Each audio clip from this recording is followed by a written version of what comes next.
Hey, I'm Bob at ILikeToMakeStuff. Today I'm going to show you how to make a whole bunch of cutting boards.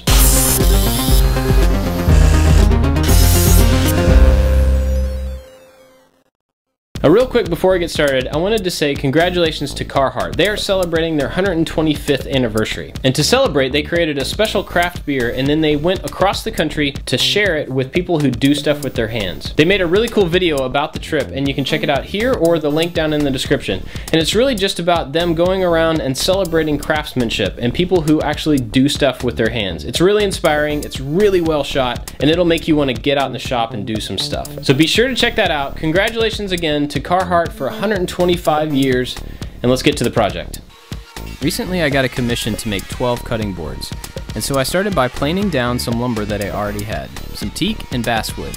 Now basswood feels soft to the touch, but it actually has really tight grain, which makes it really good for cutting boards. To make these easier to deal with, I set up a stop block on the miter saw, and then cut the long planks down into 18-inch sections. Each of these is going to get cut down into strips, but rather than pushing the entire board through the table saw, it was easier to go ahead and cut them down to length. I took each piece over the joiner to make sure I had one nice flat face. This face will be the guide that I use when I cut them down to strips on the table saw. When I ripped these down to strips, I set the position of the fence and cut 12 strips.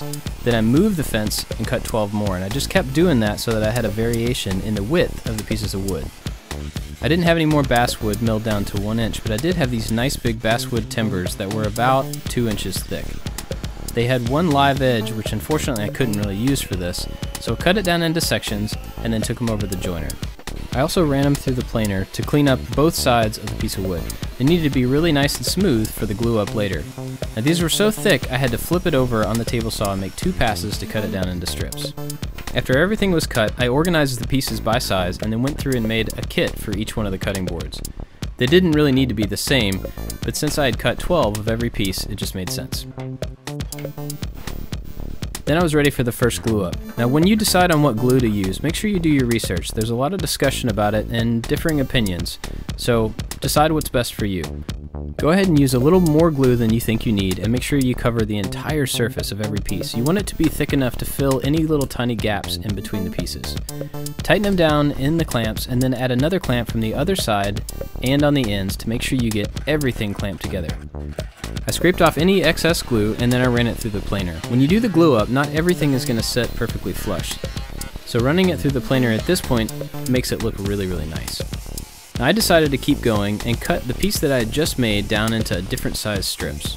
Strips are really random widths. Made sure to set the fence and cut the pieces from both ends to get rid of any unevenness there. And then I did the same process for glue up just like I did before. In this glue up, I spun around every other piece so that I ended up with an alternating pattern.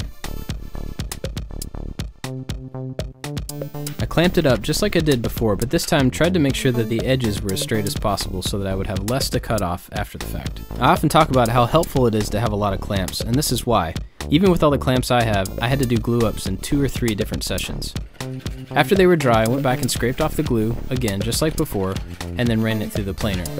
This is the last time they'll run through the planer, so you want to make sure you do enough passes to get the surface completely down flat. If you had a drum sander, this would be a great time to use it too. At the table saw, just square off all the edges. I wanted to drill a consistent hole on each of the cutting boards, so I made a simple little jig and marked where I wanted the center of the hole to be. I clamped it down to the table of my drill press, and that made it really easy to cut the exact same hole in each cutting board.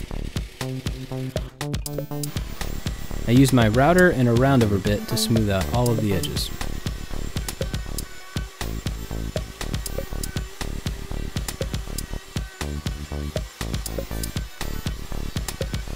And then I sanded pretty much forever. I wanted to make sure that every surface, every roundover, everything on every board was really smooth.